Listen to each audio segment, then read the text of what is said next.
Okay, guys. I think we don't have time to wait for the rest now. Okay, if not, I don't want to drag too long also. But anyway, right? I want to thank you guys for coming for this event. I know it's a long weekend. A lot of people take leave and then go on a very long holiday already. So for you being here is an honor lah. Okay. So for this session, right? I'm going to share about the macro environment going forward towards maybe the next 6 months of 2023, but we will also take a quick look at what happened during the first half of this year as well. But before I begin, right, I just want to share something so that you all know where to find the materials now, okay? Because previously when I did the very first webinar, I'm not sure how many of you came for the first webinar for our CFD workshop, but going forward, right, this is something that I'll be doing on a monthly basis lah, so at least you know where to find all the materials and stuff lah.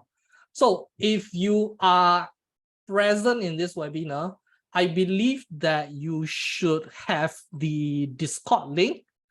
So we are quite active on Discord, and a lot of the materials and follow-up events or webinar, trade ideas, whatever, right, it is shared on our Discord channel. Okay, so do go and join Discord and you can be part of our discussion, promotion, or whatever stuff that we are doing now.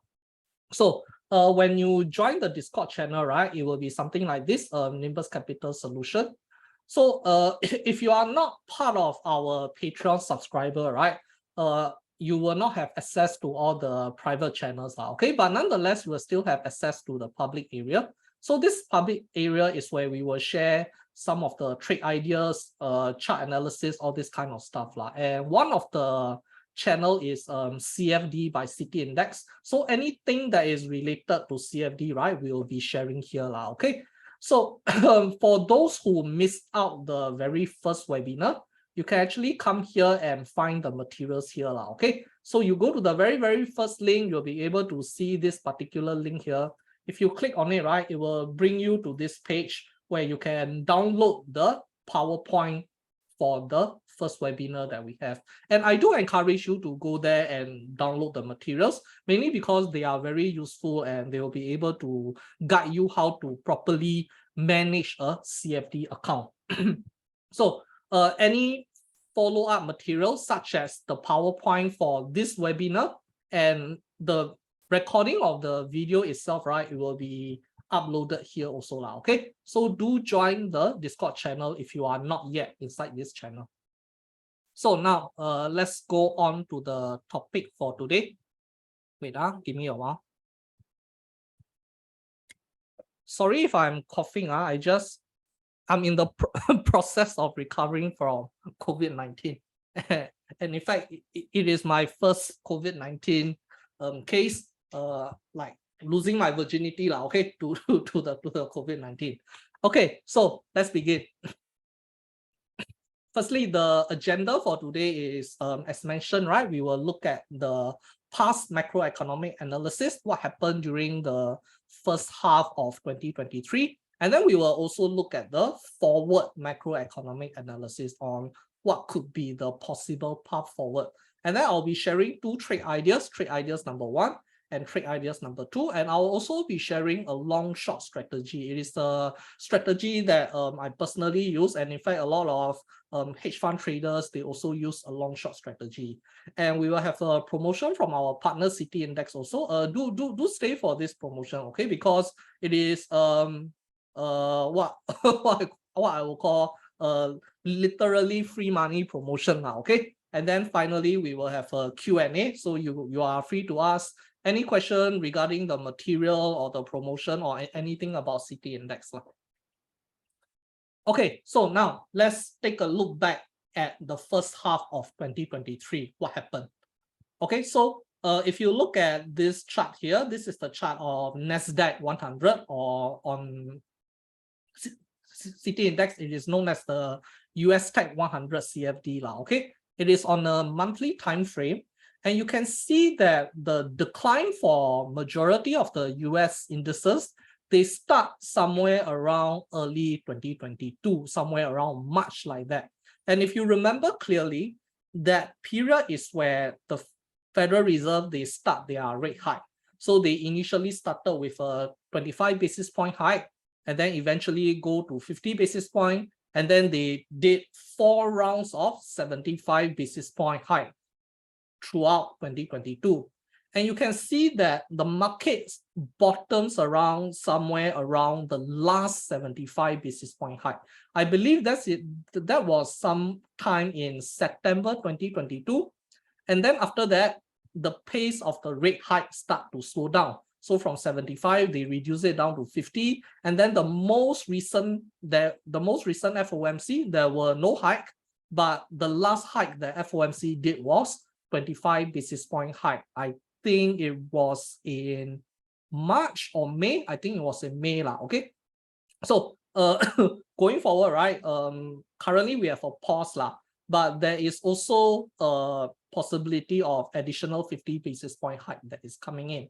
And just nice at this point, we are kind of at a resistant level. We are back to the level where the market start to crash down in 2022 during the first hike itself. So if we look back at from the second half of 2022, when the market start to bottoms and rally out, right?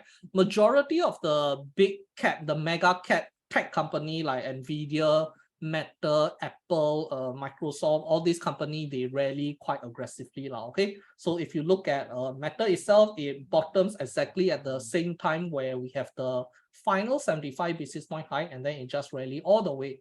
You can see the number of monthly green candle on Meta, and of course, Nvidia, the most popular one. Okay, it also rallied quite aggressively. So the key thing is to look back at all this rally that happened and try to figure out what is causing the rally, because it will probably confuse a lot of people. How come the interest rate is at 5% plus? How come there's a lot of talk about recession, but the market is like rallying aggressively like nothing is going on like that? So we need to be able to find the trigger.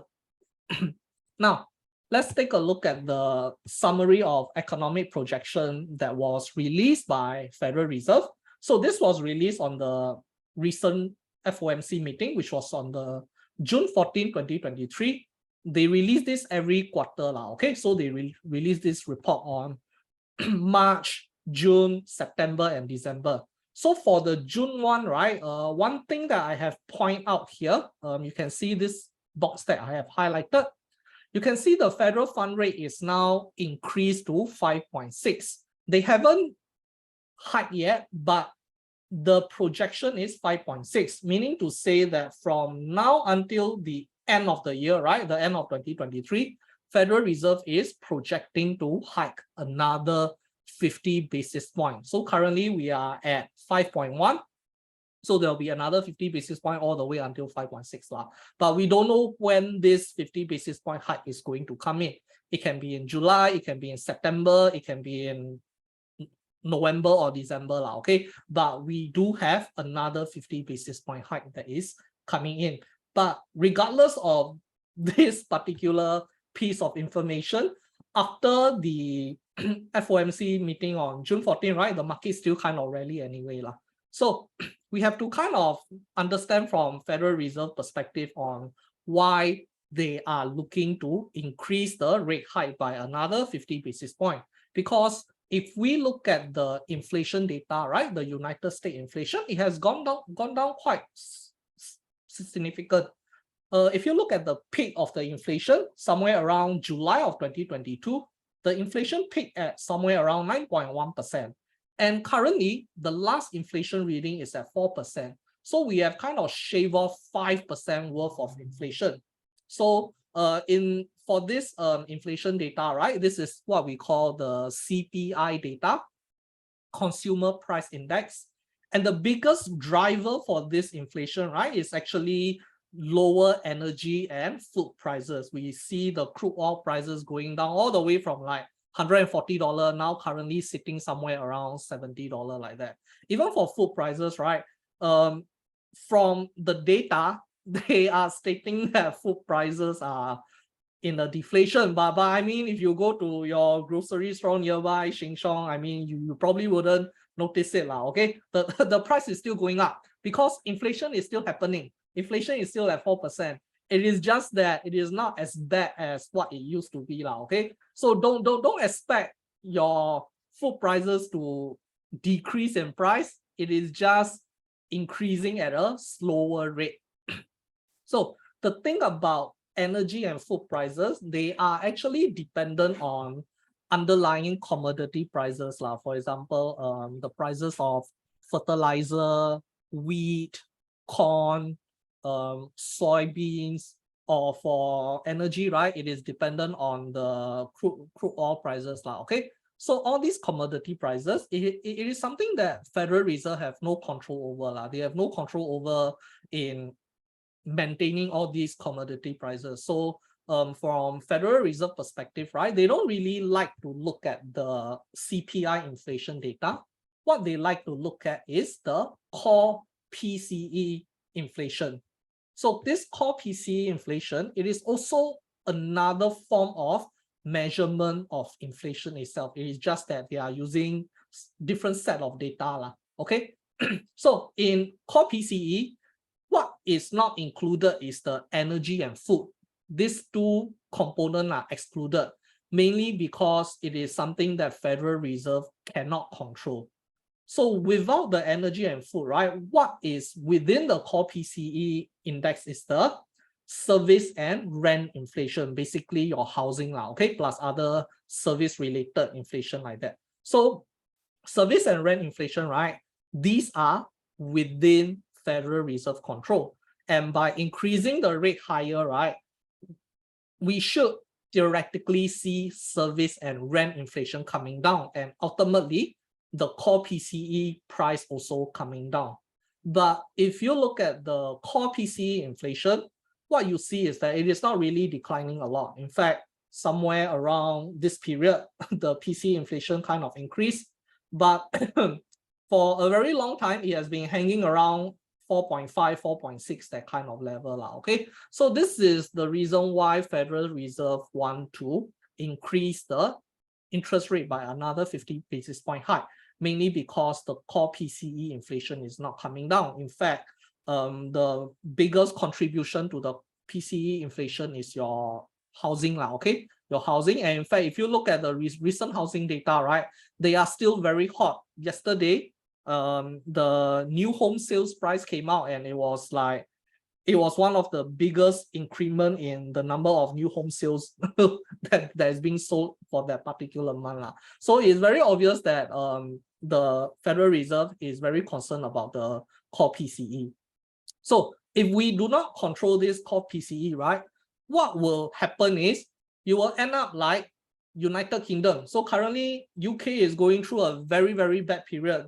They are facing some kind of mortgage crisis, some very bad economic crisis, okay? And if you look at the UK core inflation rate, right, it is actually going up. Despite all the rate hike that they have been doing, right, it's actually heading even higher.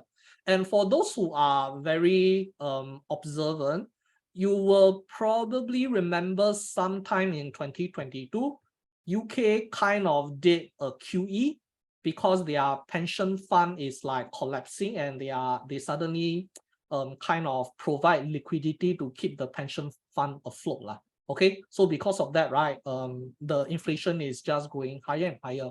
And now not only the inflation is higher, right, the interest rate is already quite high. They have to increase the interest rate higher, and then now the citizens are suffering a higher rate, and at the same time, inflation is not even going down. So that kind of situation is what we call stagflation. So FOMC, the Federal Reserve, do not want to run into this kind of situation, which is why they want to increase the interest rate. So with all this rate hike, right, why do we have such an aggressive rally for the first half of 2023? Because it kind of go against all common sense, even initially during the January, February, March, right, the initial rally, right, it kind of shocked me a little bit also, mainly because I was positioned on quite a lot of short position. My portfolio was like 5 shorts and 3 longs, but after figuring out a bit, right, I kind of managed to switch towards to a more long-oriented portfolio. But we need to understand what is causing this aggressive rally. And if all the catalysts somehow went away during the second half, right, then it is highly likely that the market may go down. The market may retrace in a significant manner. So it is very important to identify all these trigger and catalysts. So if the trigger is no longer there, it can cause the market to fall back down. So I mean, we can say things like, oh, because too many bears, there's a short squeeze, technical rebound. All these are what I will call technical explanation, okay? But technical explanation are always driven by fundamental and macro factors. So if the market is continuously rallying for 6 months, right, technical explanation doesn't cut it, okay? You must be able to sort of go and dig out what is the fundamental or the macro driver. So these are some of the possible drivers. Number one, slowing down of the hiking pace. So this is something that we saw earlier in the chart. The market bottoms at the final 75 basis point hike. And as the hiking pace slow down to 50, 25, right, the market kind of start to rally. Possible rate cut in 2023 or 2024. So even though every FOMC meeting, Jerome Powell is saying there's no rate cut, but if you look at the forward Federal Reserve rate, right, the implied Federal Reserve rate, we can see that the market is pricing in a rate cut in 2023. So the market is kind of like challenging Federal Reserve. Okay, like, okay, you are saying no rate cut, but I think you will do rate cut at some point. Okay, so the market is always looking forward. So they are looking forward towards maybe the end of 2023. There might be a rate cut, or even in early 2024, right? There might be a rate cut. And if we kind of sort of know that there will be a rate cut, then why not buy right now? Why not wait? You probably don't want to wait until 4 or 5 months later and then buy. You'll probably want to start buying now, since the market have already dived to such a low level. So next one, inflation numbers are down. Of course, in this case, I'm talking about the headline inflation number, which is the CPI currently at 4%. And I do believe in the next coming months, right, the CPI inflation is going to go to 3 something, okay, maybe 3.5 like that. But whether or not the core PCE will go down together with the CPI is another question. And lastly, there's this thing called TINA, T-I-N-A. It is a short form for there is no alternative. And this is what I want to explore in detail in this session, because the first 3 points, right, they are very self-evident. You can see for yourself on the chart from the data. But this TINA is something that is not really well discussed in the current market environment. If you tune into Bloomberg TV, they do talk about it a lot, but there is no in-depth explanation. So that is the purpose of today's webinar. So TINA, there is no alternative. So what do we mean by there is no alternative? The funds, right? All the big funds, the smart money, the hedge funds, institutional funds, whatever you want to call it, okay? A fund that is big enough to move the market, they continue to flood into the equity market, the stock market, mainly because there is nowhere else to go for a good return. Like crypto market just blew up.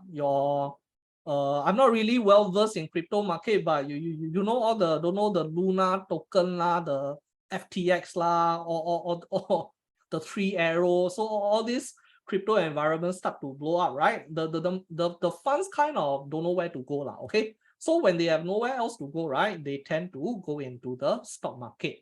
And they can go into bonds. They can definitely go into bonds. But later I will explain why the fund doesn't like the bond market currently.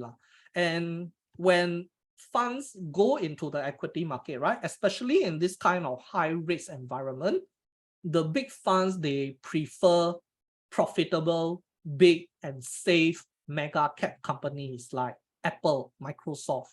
So if we look at the smaller growth-oriented, the unprofitable companies like all the your ARKK company, they don't really see much rally in the past 6 months because funds are not really going into all these kind of highly leveraged unprofitable company mainly because all these small cap companies, they tend to have a lot of debt and they are very growth oriented, so they are extremely sensitive to higher interest rate. It will eat into their profit.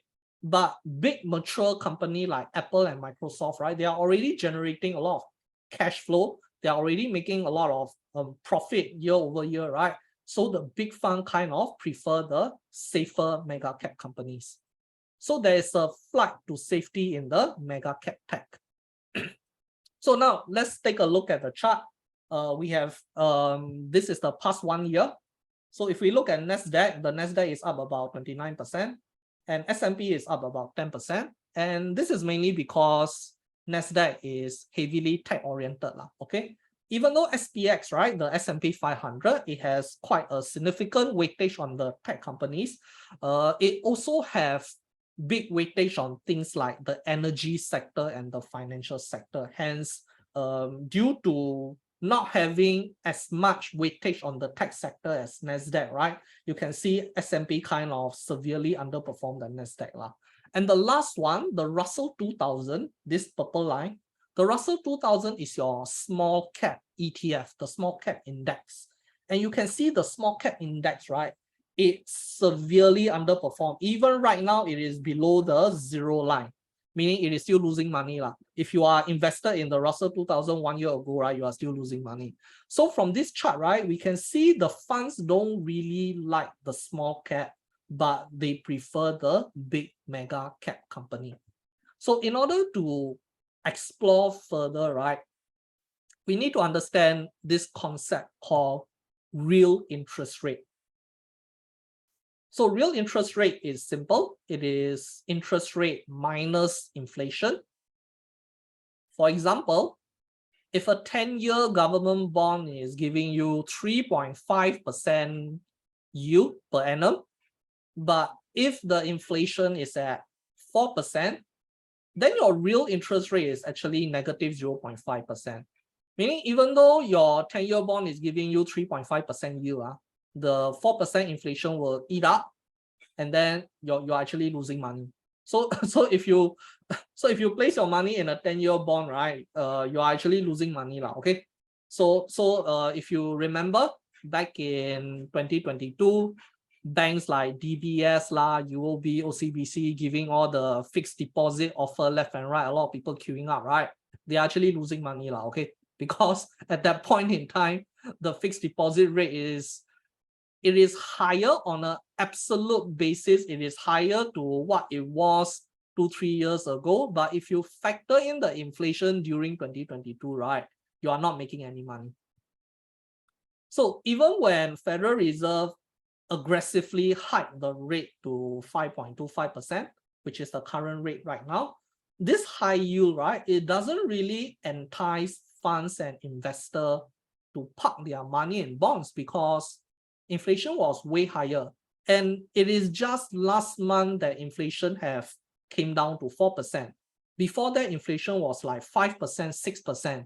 At that time, the interest rate was like 4% like that. So if we consider inflation, right, if we look back at the entire of 2022, actually your real interest rate is very, very negative, extremely negative.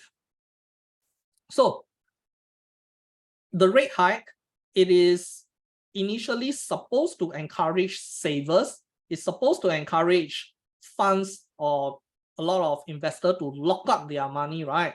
It didn't really happen because smart investor realized that what for I lock up my money in a 10-year bond when the inflation now is a lot higher. So if bonds are unattractive and the crypto market is like extremely risky, then where do investors seek haven? They will seek haven in big safe names such as Apple, Microsoft, and Nvidia, or Meta, or other big names okay? Other big names with very, very good cash flow. And you may also notice recently gold went up a lot. And gold is one of the area where investor kind of park their money also. So imagine you bought a T-bill in January 2023, beginning of the year. You go and look at the 6-month T-bill, the 1-year T-bill, you realize that, oh my God, the T-bill is like 3.5%, so much, so high. And then you go and park your money inside there. Actually, you gain nothing because Singapore inflation is 3.5%. But not only you didn't gain anything, right? You actually lost the opportunity to place the cash in other instrument like Nasdaq, Apple, or Nvidia for a 30% gain. So if you look at Apple, Nvidia, Nasdaq, okay lah, let's talk about Nasdaq lah. Okay, if you look at Nasdaq, it is up about 30% from beginning of the year lah.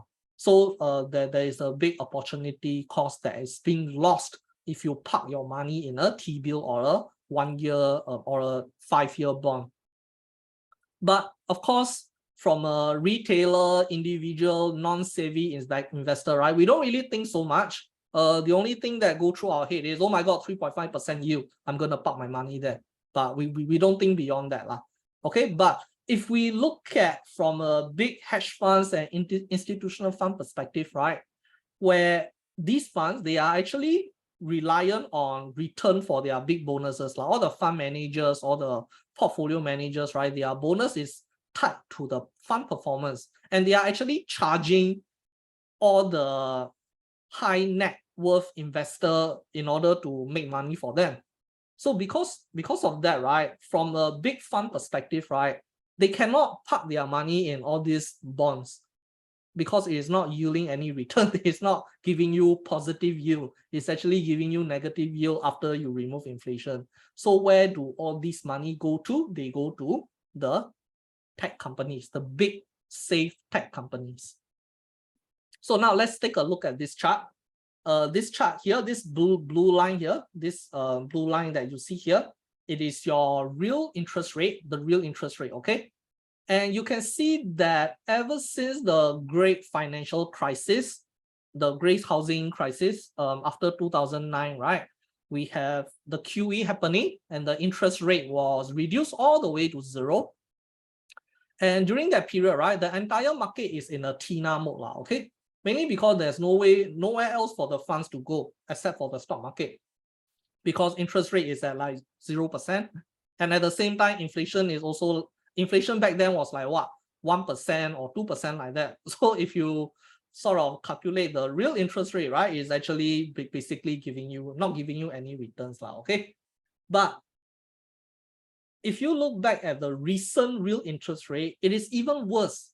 If you compare the federal fund rate back in post-financial crisis and right now, the absolute federal fund rate is a lot higher.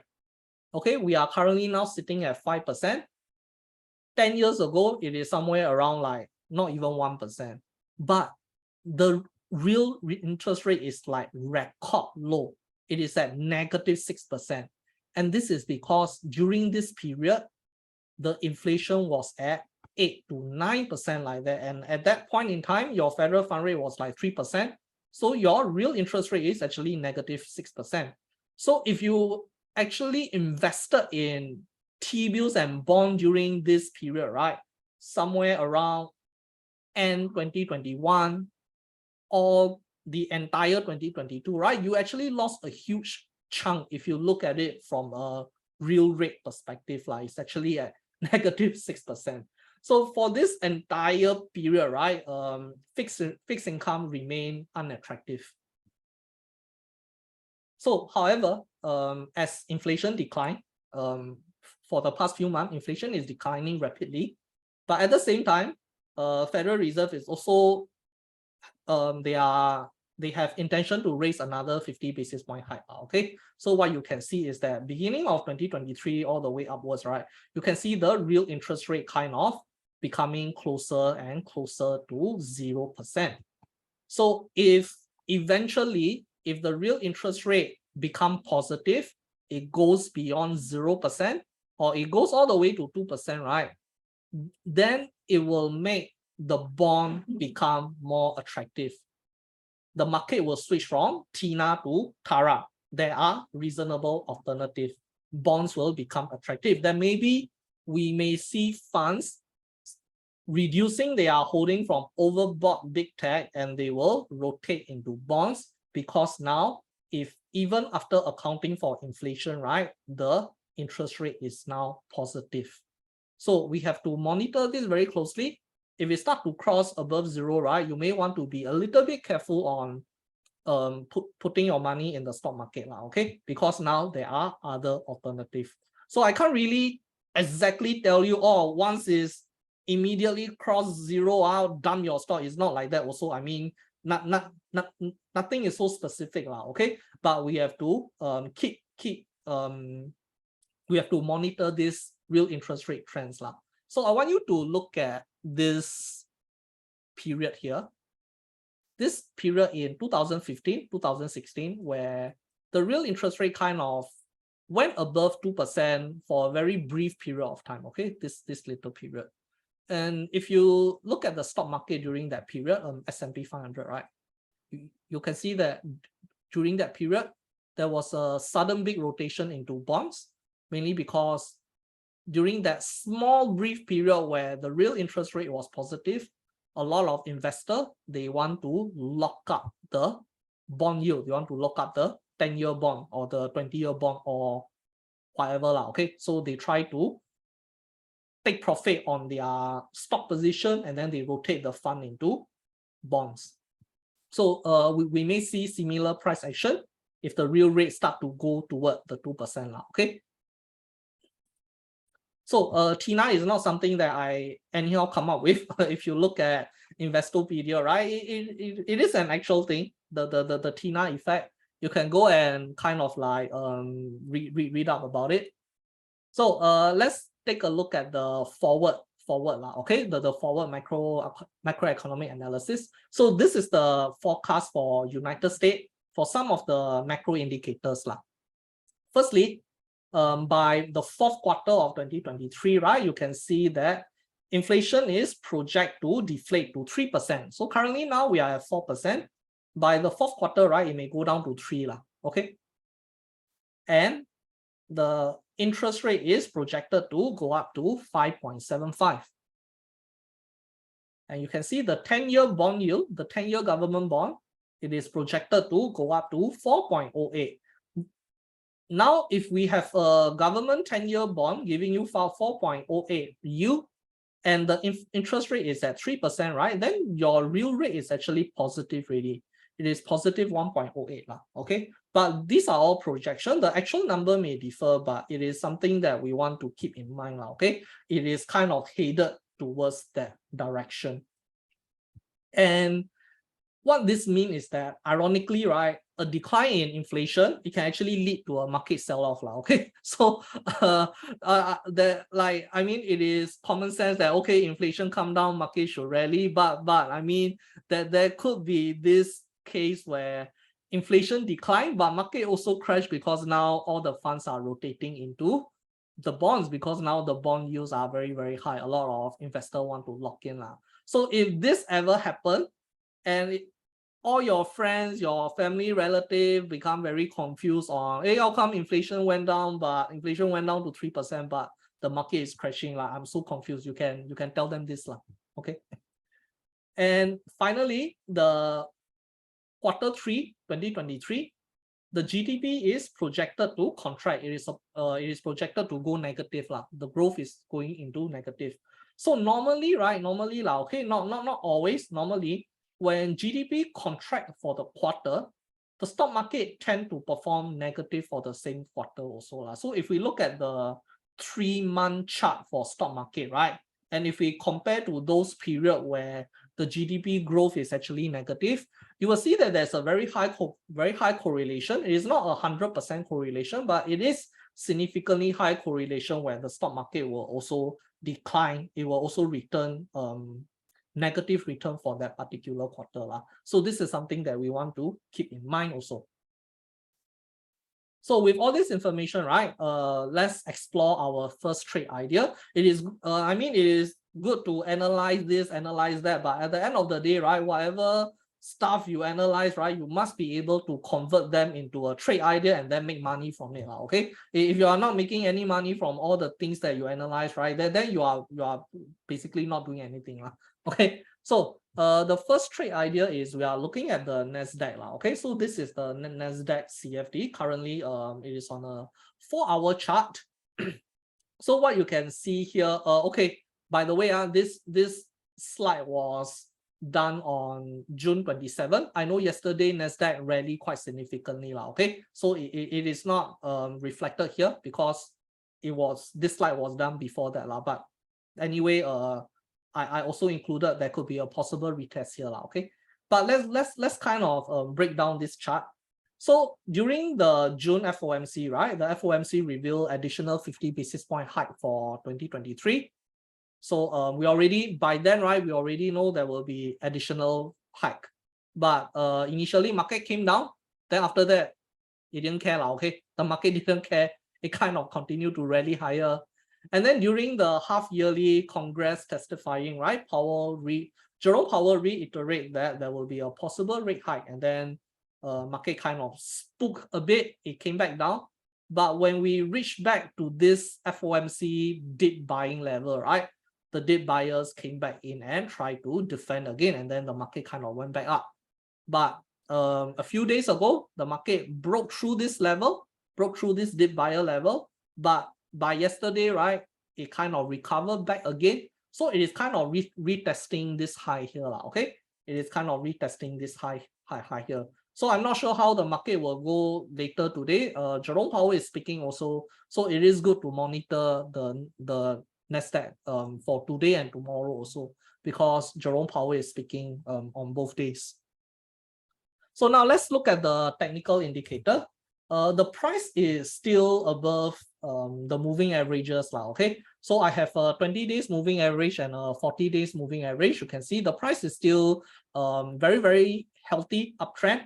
But if you look at the two momentum indicator, the MACD is crossing below the signal line. And you can see the RSI also hit the overbought level and is suddenly coming back down. So from a momentum indicator perspective, right, they are kind of pointing towards a possible downside.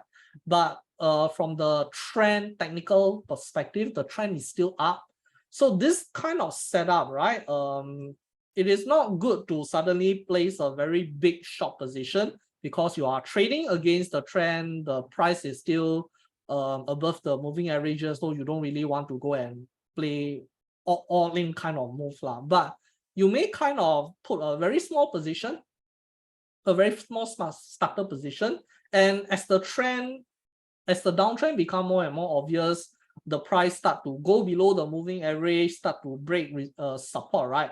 And that is where we can consider adding more position. So one thing I want to stress is that when we are trading via macroeconomic views, right, you have to understand that but given a macroeconomic condition, they can last for probably 1 month, 2 months, 3 months, 4 months. So it doesn't mean that if you have a trade idea based on a macro driver, you go and enter immediately, because you can be early. The timing wise, right, it's very hard to pick the right timing now, okay? That is where the technical analysis will help us. And right now, even though the momentum indicators are pointing downwards, because the trend is still up, the resistance are still kind of like hanging around, the support level are still hanging quite strong, right?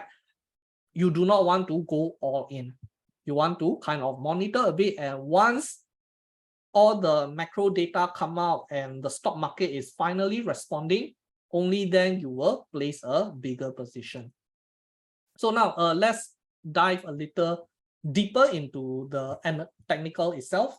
So Nasdaq weekly volatility is about 4.8%. If you have no idea what is volatility, how to make use of it, right, I highly recommend you to look at the PowerPoint from the first workshop, okay? Go and download the materials and go and read through it. So it is advisable to place your maximum risk not higher than your 1 week volatility. So meaning to say that if we look at the current price, okay, this current price is at the time that I did this slide, okay, So if we look at the stop loss level of 15,400, 15,400 is I would say it is a better stop loss level, okay, because it is below this swing point, because you see there's a swing down here, and 15,400 is like above there. So you may want to place your stop loss there. And from current price to that level, right, it is about 4.36%. So 4.36% is within the weekly volatility of 4.8. Okay, so that is quite a good level. But a more sensible stop loss, right, you can also place it at 15,150, which is this little level here. Okay, if you look at this level, right, this is where you see a lot of selling coming in. Okay, you see a lot of big red candles coming in. So that is where all the selling happen. So instead of placing your stop loss at 15,400, right, you can also consider placing it at 15,150, and that is about 2.65 from the current price. And of course, if your stop loss is closer, your risk is a lot lesser. So at this level, if the price were to U-turn and hit this stop loss at 15,150, then obviously you do not want to be in the trade, okay? You probably want to get out of the trade. So that is why at this current level, with the trend still pointing towards the upside, you don't really want to go and place a very, very big position. You may just want to place a small position. If it gets stopped out, then okay, so be it. We just wait for better technical. But if let's say you place a small position here and the market goes with the direction that you expect, the market start to go down and it hit 14,250, which is the previous level where it kind of bounced off. Okay, you can see this red candle here, this red weekly candle, it bounced off. That's the next level of support. If it hit there, 14,250, which is about 3.35% down, it is also within the weekly volatility of 4.8%. And that is where we may assess the situation. We may see whether if we want to cash out or if we want to add more short position at that level. Of course, when price hit that level, right, we may want to start shifting our stop loss to break even or whatever, okay? But we can closely monitor. We have more options. We can be more greedy, or we can choose to cash out or whatever, okay? That there are more options open to us. So this is not a trade call, okay? So don't start placing your trade and putting all your stop loss here and there, but it just to kind of show you how the stop loss level and the analysis is being done, okay? But if you feel, based on your risk perspective, if you feel that, okay, I'm going to go, then of course, by all means, you can take the trade. So macro-driven trend, as mentioned, they usually last for months or quarter. If you look at the first half, the entire rally is driven by macroeconomic drivers.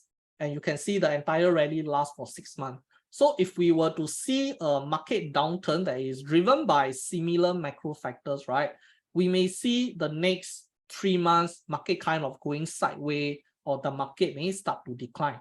Meaning to say that once you see the macro driver coming in and the stock market is responding as you expected, right? Meaning they are responding to what you want it to happen, okay? Meaning to say interest rate goes up, inflation comes down, market go down.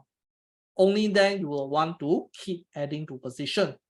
But if let's say interest rate goes up, market also go up, you don't bang your head against the wall, okay? Don't be so stubborn also. Make sure that market is responding to what you want it to happen.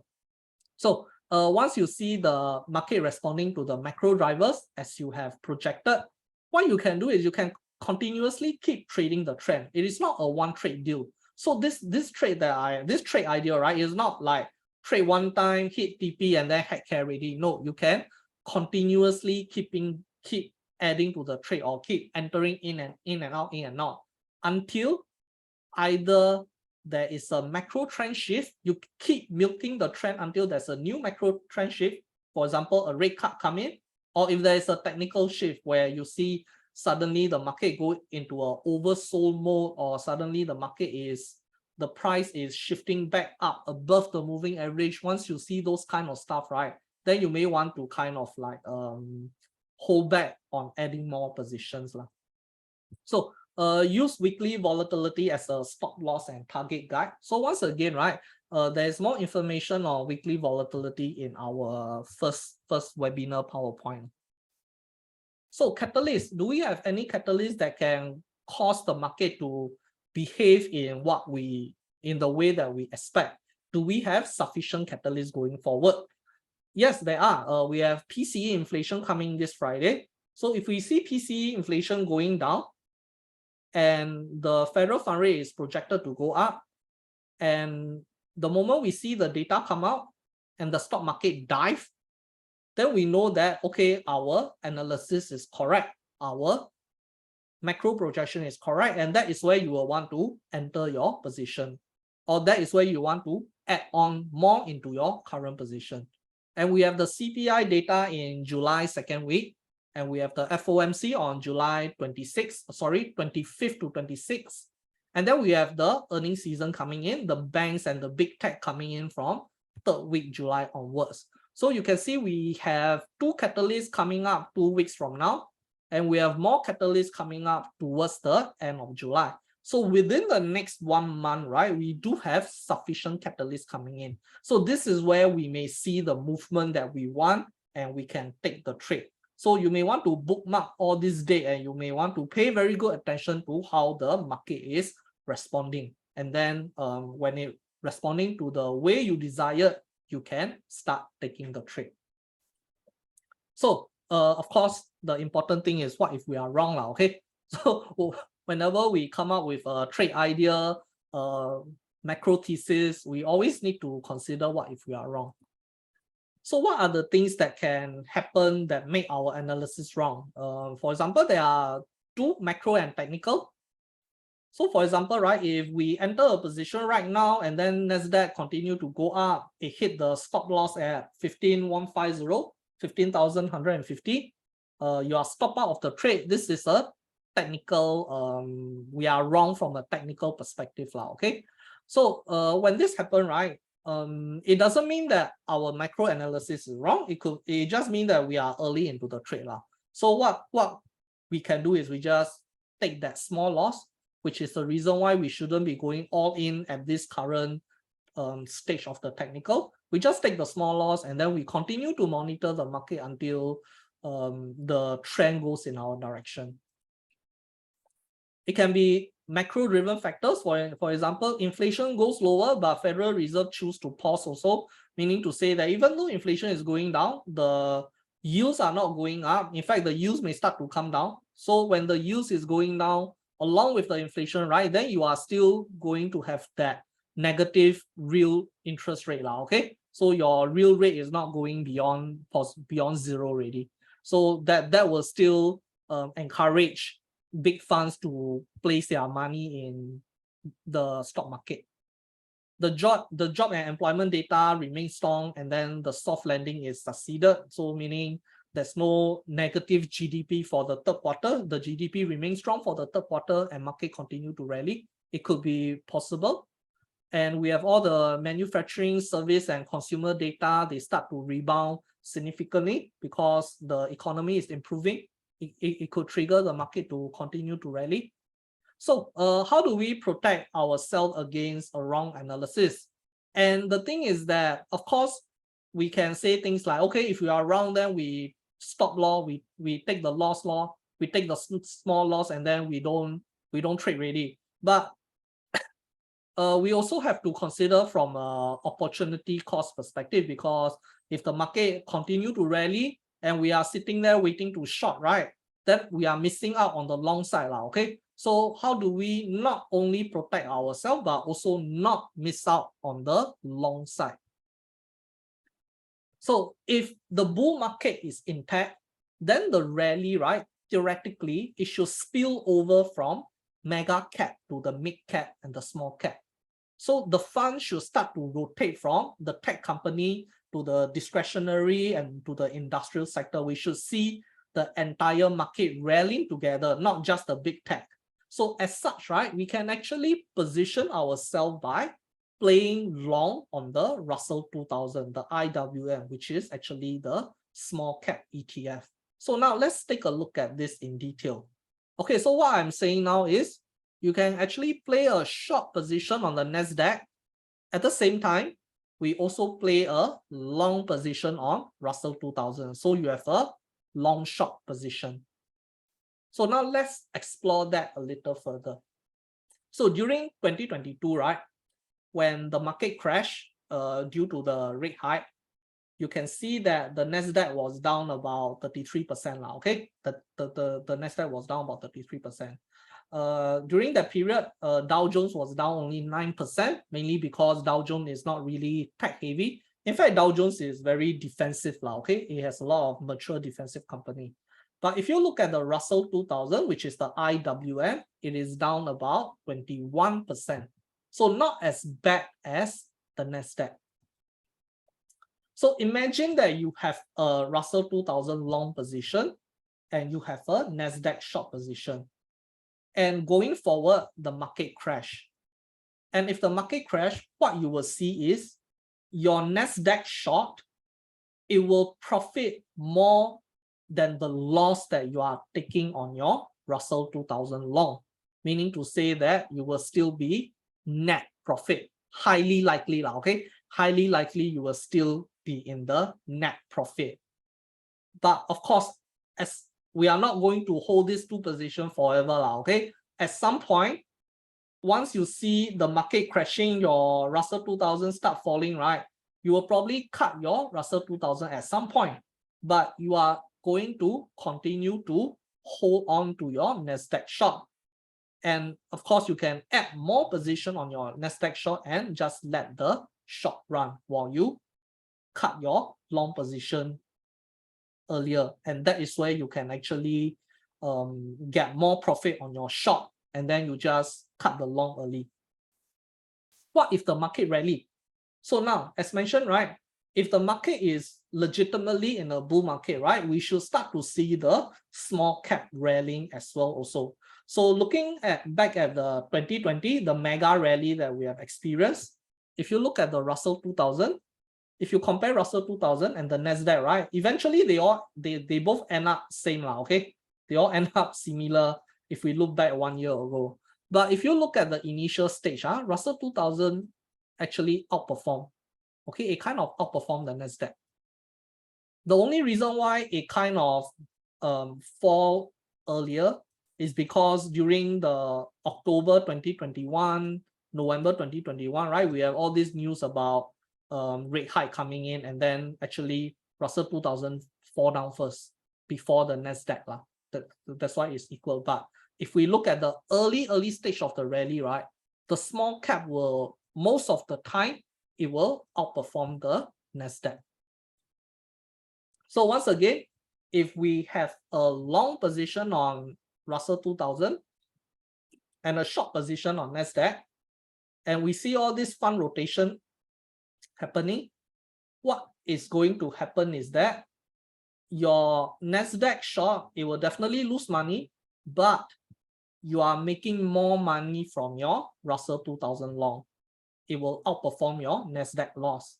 And likewise, at some point, you are not going to hold on to your Nasdaq short forever. At some point, you will just cut your Nasdaq short and you will be adding more position to your Russell 2000 long.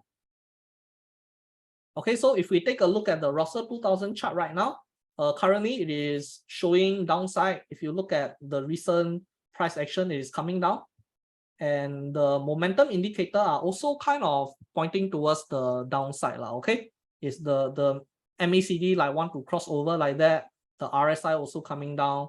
So because now the momentum is clearly showing you the downside, there is no reason to enter Russell 2000 long. Okay, and if you already have a Nasdaq short position and both Nasdaq and Russell 2000 go down lower, then you don't have to go and play a long position here. You just simply ride the trend on the Nasdaq short.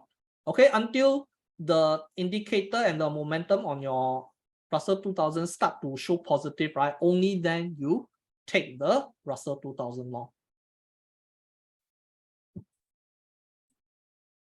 Of course, if we are correct in our analysis, then it is highly likely that your Russell 2000 may not even give you any indication of a upside momentum. Then you just leave it alone lah. Okay, you just continue to short Nasdaq. Okay, so this is what we call a long short strategy. So long short strategy, right? It removes the market risk entirely and allow huge wiggle room for you to reposition your portfolio. So you are no longer kicked out from the market because of bad timing or wrong analysis. Whichever the market goes, whichever way the market goes, you actually stand a high chance of being profitable. Your risk is significantly reduced. So long short strategy can be used on individual stock as well. You don't really need it on, it doesn't necessarily mean you use it on index or ETF like Russell 2000. Okay, individual stock also you can use. In fact, you can go and read up about it on Investopedia, long short equity, and how does it work. And it is actually one of the most well-used strategy by hedge fund managers. Okay, and there is an example of a strategy that they are giving you, which is called the pair trade or the spread trade. In this example, they are showing a Microsoft long position and an Intel short position. So you can go and read this up. So the strategy that I shared just now, short Nasdaq, long Russell 2000, it is also an example of a pair trade. And if you are very, very interested in this, right, you can actually come for the course. Okay, you can actually come for my 3-month course. We go really, really in depth on how to manage a long short portfolio. So just sharing, this is my trade journal. Year to date, my return is about 25%. My capital 120K, profit is about 30K. But the main point I want to highlight is here. If you look at my current open position, I actually have 4 bearish position and 4 bullish position. So my long and short position, right, they are actually equal. So I'm actually holding pair trades. So this is a long short position. And if you look at my total closed trade, you can see I have 52 short trade that are closed and 33 long trade that are closed. So obviously from my trade history, right, you can see I am a little bit more of short bias. And you can see where the short bias happen now. Okay, so during the beginning of the year, I was kind of like heavy more towards the short side. So instead of having a 4 short 4 long, I was taking like 5 short 3 long, something like that. And you can see my portfolio didn't really do well for the first half. And from then onwards, I slowly switched to a neutral position, 4 short 4 long. And sometimes I'm taking a little bit more long position now. Okay, like 5 long 4 short, something like that. And then after I reposition properly, right, you can see the portfolio kind of recover. So if you are in the market for 2023 and you position very nicely, you got Apple at the bottom, you got Microsoft at the bottom, you did buy Tesla, and your portfolio is doing extremely well until right now.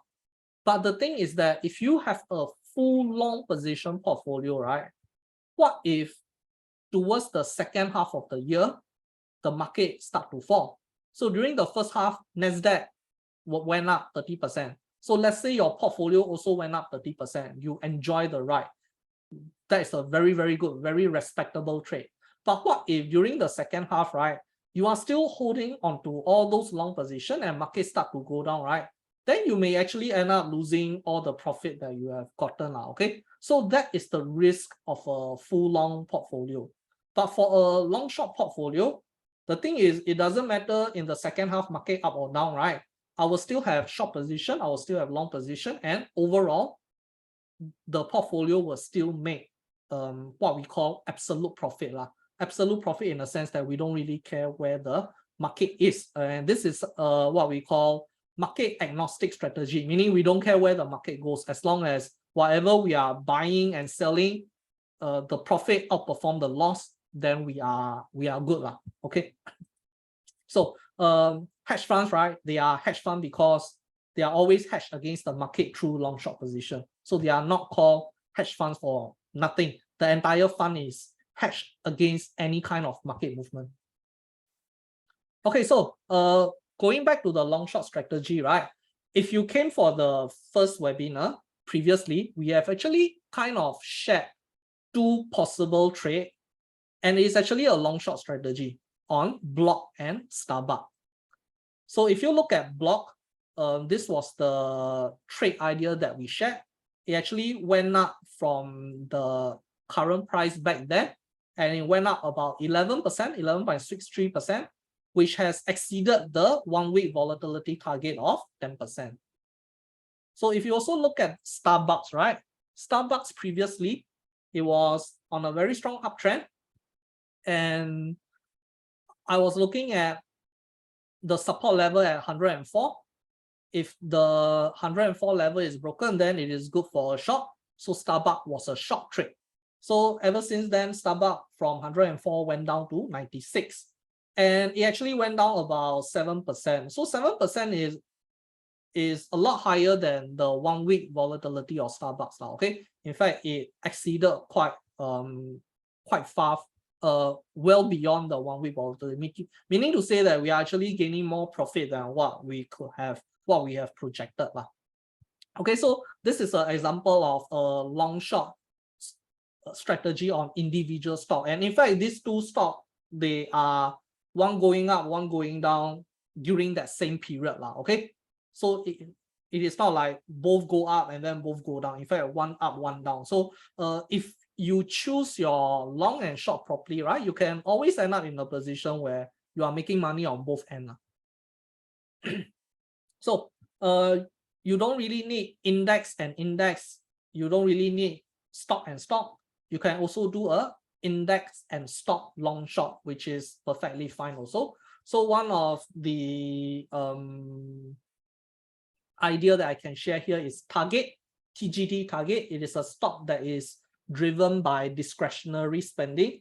So if the bull market is intact and the market continue to rally, right, we should see Target rallying along with the market, and it should outperform Nasdaq due to a sector rotation, meaning the tech sector kind of like relax a bit, but other sector kind of given a chance to rally also. So in this case, it's the same situation. Even though Nasdaq may rally as well, your loss on Nasdaq, it is covered by target profit, and eventually you will exit Nasdaq with a small loss and continue to ride target for more profit. And let's say if the market crash as per our analysis, then Nasdaq should crash more than target, and eventually you will exit target with a small loss and you continue to ride Nasdaq for more downside. But of course, you have to ensure that your exposure on both of your long and short must be similar, okay? Meaning to say you don't buy $20,000 worth of target, but you only short $500 worth. I mean, you can't short $500, okay? But you only short 15,000 worth of Nasdaq. The exposure must be similar, okay? So make sure you know how to calculate your exposure also, because if you are shorting target and if you are playing short on Nasdaq and if you are playing long on target, the margin for these two are a little bit different. So you need to know how to calculate your exposure. Okay, so trade idea number 2, gold. So same principle apply. Why gold? Same principle apply. We are looking at real interest rate, and in fact, gold is something that we mentioned in our previous webinar also. Okay, but I think ever since then, gold kind of moved down, but it is not really moving that much as we expected. But the theory behind gold is also similar to Nasdaq, mainly because if the real interest rate become positive, gold will also face competition from better alternative like treasury bond, because if the real interest rate is finally positive, right, then what for you put money in gold? Gold doesn't give you anything. Gold doesn't even give dividend. So you may start to see money coming out from gold and start to chase treasury bond also. So on the right hand side, right, what you are seeing is the two chart. The orange color is the bond yield, how much the bond is paying you per year, the yield, okay, the interest rate of the bond, and the blue color is gold. So you can see that as yield goes up, right, gold come down. As yield increase, gold come down. Mainly because as the bond yield become higher and higher, right, it become more attractive, and then money will flow out from gold and they start to go into bonds. So given that in the next 3 months, right, or even in the next 6 months, we expect inflation to go down further, but we also expect interest rate to go up higher, right? We expect bond yield to shoot up higher also. And when that happens, right, we expect gold to decline. Okay, so that is the driver, the idea behind this trade. So now let's take a quick look at the technical of gold. If we look at it on a larger time frame, all the way back to 2020, right, we can kind of see the triple top forming. Okay, so a lot of people call it the triple top. I like to call it the Himalayan mountain range. Okay, and it is going to go down. But if we look at a little bit more short term here, the recent price action, we can kind of see the price is actually below both moving averages already. In fact, if you look at it on a monthly time frame, right, it is actually quite bearish. And if you look at both momentum indicator, they are also pointing downwards. Both are pointing downwards. But here, right, you have to be a bit careful because gold have actually declined about 7% from the top. And gold weekly volatility is somewhere about 3.5%, meaning to say that gold have actually gone down 2 weeks worth of volatility. And sometimes if we have such a fierce downward move, right, you might see a bit of technical rebound coming in, and then after that it will continue to go down. So we may see this, okay. So in this case, right, even though all the momentum indicator are pointing towards the downside, you may want to, once again, don't go all in. You can play a bit first. If it goes up higher and then get resisted, you can enter more. Or let's say it didn't go up, it just continue to go down, right? Somewhere down the line, you can enter more also. Okay, so try to work out your risk and try to work out your levels. So let's zoom in a little bit closer. This is the triple top, okay? This is one of the triple top. So that level is about 2080. Obviously, you cannot place your stop loss there, okay? Because it is like 8.5% all the way from your current position. You can if you want, but your lot sizing may end up very tiny, and then your profit not really worth it. Or if your lot sizing is big, then you are actually taking a big risk. Okay, so this price level, this stop loss level, even though it is a good level, right, it is not feasible. So 2000 is actually a bit more realistic stop loss, 2000 here, mainly because that is where you will see the price move below the moving average. But not only that, you see some retesting happening here also. Firstly, it moved down, and then it rebounded a bit here, and then it got rejected down again. So we have a good rejection level at 2000 now, okay? Of course, the actual rejection level is maybe 1009 like that, but you want to give your price some wiggle room. Don't exactly put your stop loss there. You like the price can just touch and go like that. Okay, so 2000 is quite a good level that you can work around with. And if we look at the current price to 2000, it is about 4.37% upside.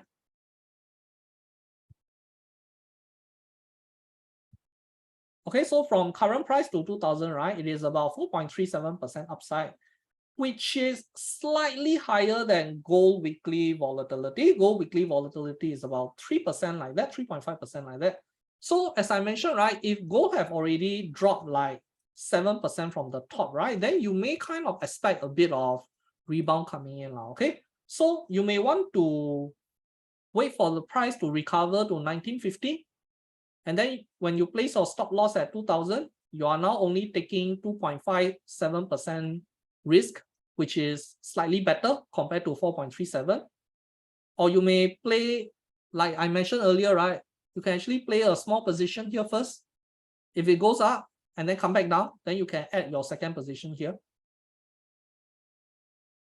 So the thing is, it is up to you, okay? Up to you, go and work out how you want to play it. But one thing must be kept constant, and that is make sure you exit when it hit the stop loss. Okay, don't do all funny pattern, and then when it hits stop loss, you continue to hold your position and suffer a very big loss lah. So because the thing is that this trade idea, it is similar to the Nasdaq short idea. It is a macro driven. So meaning to say that we can be early on a macro driven idea, because it may not happen during this month inflation data. It can happen during the next month inflation data, and it can be that we are early by a month, and this whole thing can go up for July, and then only then August it start to come back down. It can happen also. So the thing is, always look at the data and make sure that the price is responding to the data as how you want it to be. If it is not going in your direction, right, then don't be so stubborn and keep sort of pushing the trade. Okay, so workshop summary. Negative real interest rate is one of the causes for market rally in the past 7 months. Real interest rate going positive may also be the cause for a potential market sell down. So additional 50 basis point hike and continued deflation may cause the real rate to go into positive level. So big funds may take profit on overbought big cap and then rotate funds into safer alternative like bonds.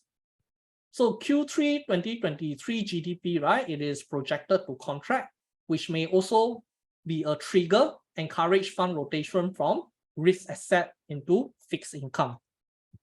And of course, finally, use long short position in combination to remove your risk.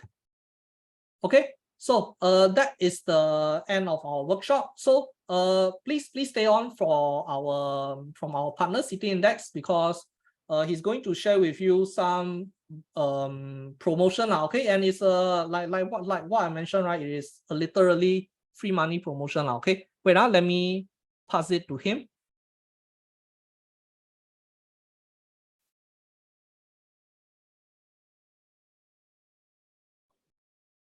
Hi, can you hear me? Okay, bro, you are. Yeah, can you hear me now? Yes, loud and clear.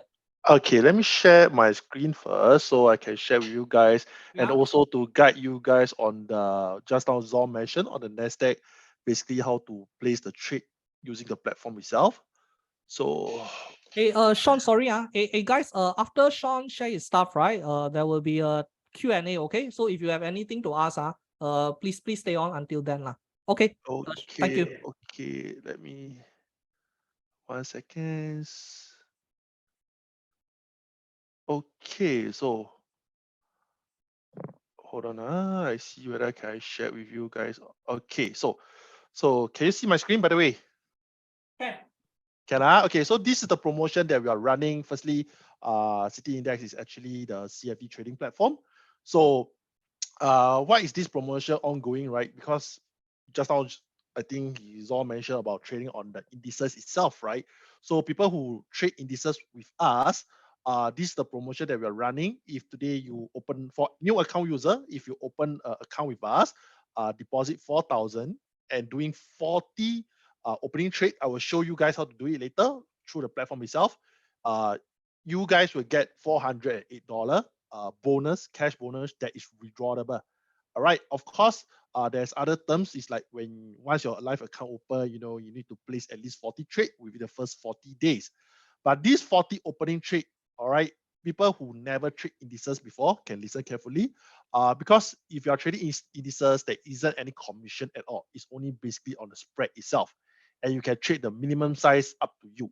So I'm going to show you what does Zor guide you guys on the Nasdaq itself, and how do you place trade in our platform. So let's take a look on this Nasdaq chart just now, which is the US tech. All right. So Zor did mention a couple of level in his presentation as well, which is very insightful. So firstly, he given Nasdaq is actually at the uptrend at the moment. All right. But there is some downside or some signal that he actually saw it. That's why he shared with you guys. So basically, he said that there's a support level at 14,250, and then there's a sorry, bro. Your screen is still the promotion screen. Oh, maybe I shared wrongly. 1 second. Oh, okay. I think I know why. Let me. Okay. Right there, pull over. Can you see now? Okay, now is your PowerPoint. Okay. Then what about the window? Yeah, PowerPoint still. yeah, it is still the City Index CFD trading platform PowerPoint. Okay, 1 second. Let me check. Okay. All right, Ken. Yeah, correct. Okay, that's great. So this is the platform on the Nasdaq itself. So Zon mentioned a couple of level support at 14,250, resistance at 15,015, 150 and 15,400. So for this platform itself, like if let's say he mentioned the level at 14,800, which is this blue line, right? So we can see that it's actually an upward trend at the moment. It's still trending up, but there might be some changes because of the RSI that he mentioned, right? So right now we can see that the market is still being resisted by a minor descending trend. All right. So if let's say you take a position right now, you can click on the sell button, and then you can go as small as 0.1 unit. All right. This is considered one trade. Okay. So you just have to do 40 trade. And what is the charges like? If let's say the spread is 2 point, every 1 point of trading 0.1 unit, right, is literally the charges is only less than 30 cents. All right. One trade is only 30 cents. And you just have to do 40 trade. I mean, you can do your own math, right? And we'll pay you out of $408. All right. Once you fulfill the criteria and the condition which I showed you just now. So if let's say today you want to place a trade based on what Zor just mentioned, right? You can actually key here very simple. Today I just want to short, all right, the sell. I tried 0.1. Always put into action. All right. Otherwise, you will just be an analyst, just analyze the market. So then you put your stop loss that Zor mentioned. So it's 15,150. And then you put your take profit at 14,250. Okay. So this is the minimum size that we can trade. That means you are risking $26 to make a profit of 63. It's around 1:3. Can you see that? So this is how index is trading. It's very simple. It's not very complicated after all. And the charges is not that huge. All right. So do remember, Zor mentioned 14,800. Yes, the market will be slightly higher upon what he analyzed based on a few days back.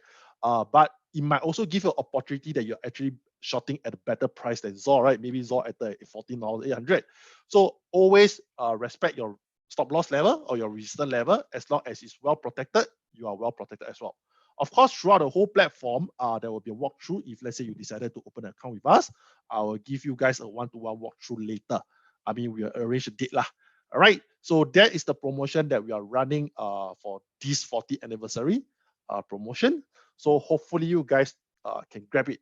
So how do we grab this promotion? Give me 1 second. Right. So okay. So how do you get the promotion if you want to? So basically, our opening account, there's no minimum deposit. Apply using SingPass. The dormant fee is only if let's say you don't want to trade after 2 years lah. If let's say there's still fund in your account, deposit is quite straightforward. Pay now, standard bank transfer. Then remember to scan my contact. All right, drop me a WhatsApp. I will then tell you how to open this account step by step, and I will then guide you throughout. Okay, so please scan it if you want to entitled to this promotion. There is a limited time date for it lah. So not to miss it is literally giving you guys the money lah. Can you all see the QR code by the way? Zor, can you see that? Yeah, can see. Okay, that's great. So I'm done with my presentation. If let's say you got any Q&A, you all can write up, and I will be here to stay with you guys for the next few minutes to answer all the questions. All right? Yeah, Zor. Okay, thank you. Mm. Hey, Sean, may I know what is the final date before the promotion ends so that Okay, the promotion actually end in the mid-July. I mean, we can go to the website, it's stated there. So that's why we will try to, when many application will be flooding in. So if possible, try to grab yourself first lah. So let me take a look on the promotion. It end on the mid-July. Okay. All right, it end at a very good. It end at the end of July. That means 31st July. This promotion will be down. All right. So you guys But like I say, because market don't weak, like right now, if let's say the Nasdaq really drop and you don't even have a platform, to enjoy this 40 trade. So you get what I'm trying to say?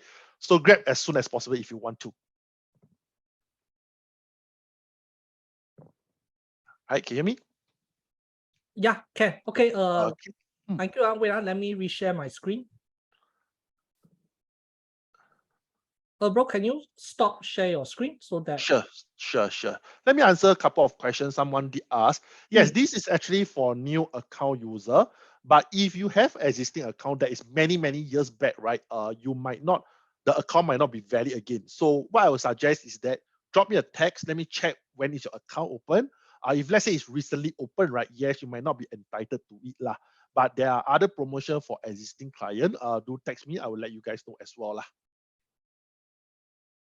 There is a question on the promotion run together with the last one with comms rebate.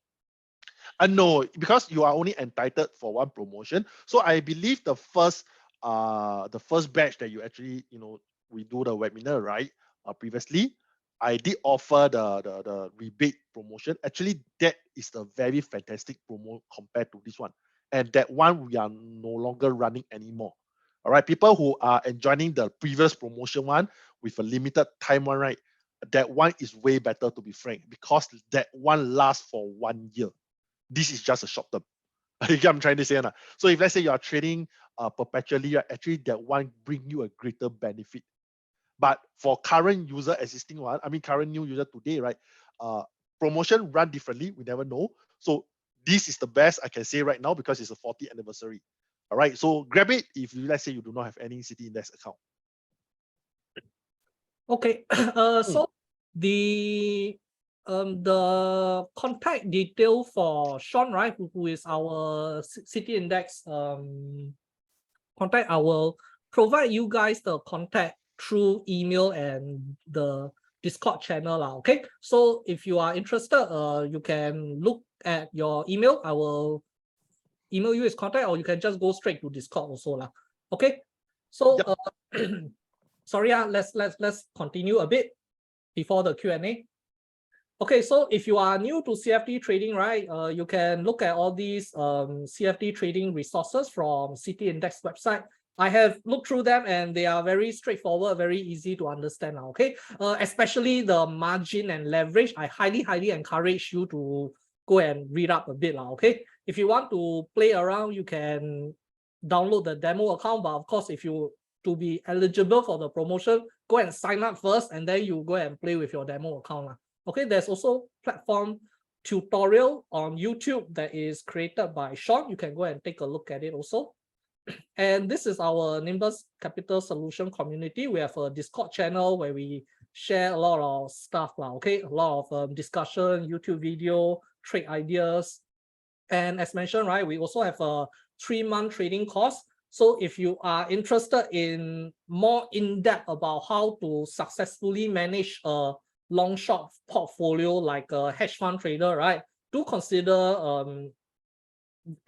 consider joining this 3-month course also. You will have access to like the course graduate part of the Discord where we actually go and talk about really more in-depth stuff about the macroeconomic, which sectors to look at, which are the areas that we want to trade, all this kind of stuff.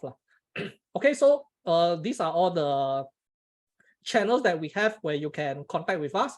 But what I will encourage is go and join the Discord because basically it's free. And in the main channel, right, we will share a lot of stuff, including all the City Index CFD related stuff. Okay, so this is my contact email. This PowerPoint will be emailed to you also, so you can get all the contact information from there. Okay, so finally, Q&A, 10 minutes, anything regarding the promotion or the content that we just covered. Okay. We have about 1 hour before market open. So all right. Anyway, just to add on as well, for people who are new, not to worry, because when you text me, right, during the account opening, I will definitely get you guys to open the demo account to practice as well, and then subsequently open a live because there is no minimum deposit required. So the demo account was set up for you. You guys can practice on it. Once you feel comfortable, and then you can convert to grab on the promotion as well. All right.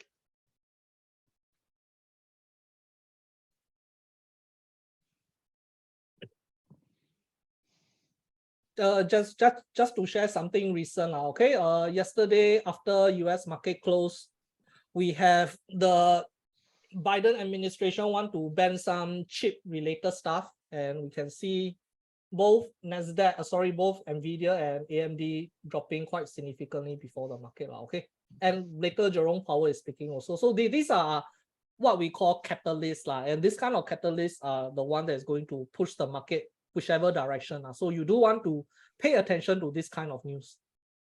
Yeah, I agree with Zor. To be frank, right? I mean, I've been working in this industry, listen to many analysts. What Zor shared is very insightful. To be frank, it's very insightful. Especially if, let's say, you pay attention to just now what Zor said, right? Especially right now on the catalyst on Biden talking about the AI is being banned to sell on the China, that thing, right? You will actually cause the pre-market like Nvidia to drop because they actually rally due to the AI. That is why if let's say you do not have a platform today to short on the Nasdaq, for example, you want to take action, you may miss out the chance and the opportunity. All right. So, but if you have it, you can always put on the standby mode once the opportunity is there. Once Zor give you a perfect trading ideas, you can every time use it. But if let's say you don't even have a account set up, then it will be like a waste of opportunity and a miss of opportunity as well. So that is what I can share with you guys lah.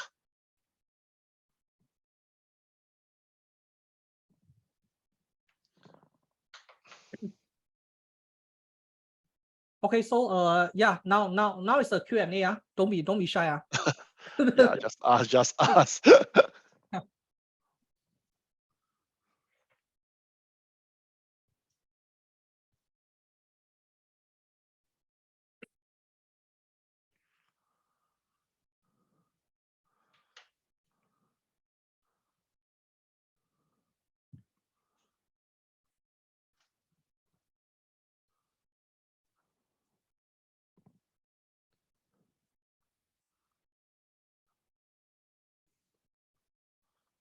So Okay. I guess everyone is standby on the prepared to watch on the US market, like you as well. Yeah, I mean most of my inner community, they are always standby on the Discord channel. Standby for you, is it? Not standby for me, but rather once the market open, we will have things like, hey, that one going up, that one going down. That's great. It's very active. At least you guys, keep your Discord room very active. It's a good community lah. Just keep building it.